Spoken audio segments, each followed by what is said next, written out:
السلام علیکم ورحمۃ اللہ وبرکاتہ۔ الحمد للہ وکفیٰ وسلام علی عبادہ الذین اصطفیٰ۔ اما بعد، اعوذ باللہ من الشیطان الرجیم، بسم اللہ الرحمن الرحیم۔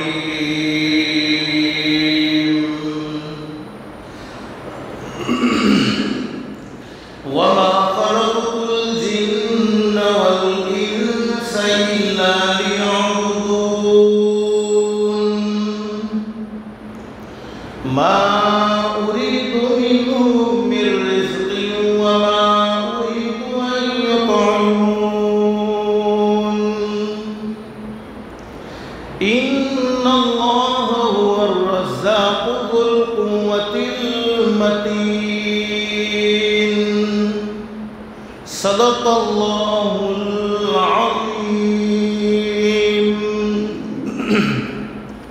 رب اشرح لی صدری ویسر لی امری واحلل عقدۃ من لسانی یفقهوا قولی۔ سبحانک لا علم لنا الا ما علمتنا انک انت العلیم الحکیم۔ درود شریف پڑھیں۔ اللہم صلی علی محمد وعلی آل محمد کما صلیت علی ابراہیم وعلی آل ابراہیم انک حمید مجید۔ اللہم بارک علی محمد وعلی آل محمد کما بارکت علی ابراہیم وعلی حمید مجید۔ اللہ کا ہم سب پر بہت بڑا احسان اور بہت بڑا کرم ہے کہ اللہ پاک نے ہم سب کو جمعہ کے مبارک دن میں تھوڑی دیر کے لیے اپنے گھر میں یعنی مسجد میں جمع فرمایا۔ دعا کرو اللہ ہم سب کے جمع ہونے کو قبول فرمائے۔ حدیث شریف میں حضرت اقدس نبی کریم صلی اللہ علیہ وسلم کا سچا ارشاد علی ہے، جمعہ کے دن ایک گھڑی ایسی ہوتی ہے، جمعہ کے دن ایک وقت ایسا ہوتا ہے، اس گھڑی میں اس وقت میں کوئی اللہ کا بندہ اپنے پروردگار عالم سے جو بھی سوال کرے، شرط یہ ہے کہ سوال جائز ہونا چاہیے، سوال ناجائز نہیں ہونا چاہیے۔ اللہ پاک اس کے سوال کو ضرور قبول فرماتے ہیں، اللہ پاک اس کے سوال کو ضرور منظور فرماتے ہیں۔ یعنی جمعہ کے مبارک دن میں اللہ سے مانگی جانے والی دعائیں رد نہیں ہوتی، بلکہ اللہ پاک اسے اپنی بارگاہ میں ضرور منظور و مقبول فرماتے ہیں۔ اللہ سے دل سے دعا کر لو، اللہ تو نے اپنے فضل و کرم سے اپنی رحمت سے ہمیں جمعہ کے مبارک دن میں اپنے گھر میں یعنی مسجد میں جمع فرمایا۔ اللہ کے لیے کوئی مشکل نہیں، اللہ ہم سب کو جنت الفردوس میں بھی جمع فرمائے۔ حدیث شریف میں حضرت نبی کریم صلی اللہ علیہ وسلم نے ارشاد فرمایا، مسجد میں آنے والا اللہ کا مہمان ہوتا ہے اور اللہ رب العالمین خود اس کے میزبان ہوتے ہیں۔ ہم اپنے گھر میں کس کو بلاتے ہیں؟ جس سے محبت ہوتی ہے، جس سے خصوصی تعلق ہوتا ہے۔ مسجد اللہ کا گھر ہے، اللہ پاک بھی اپنے گھر میں انہی بندوں کو بلاتے ہیں جن سے اللہ پاک کو خصوصی محبت ہوتی ہے۔ اللہ سے دل سے دعا کر لو، اللہ تو نے دنیا میں ہمیں اپنا مہمان بنایا ہے، اللہ کے لیے کوئی مشکل نہیں، اللہ ہم سب کو جنت الفردوس میں بھی اپنا مہمان بنائے۔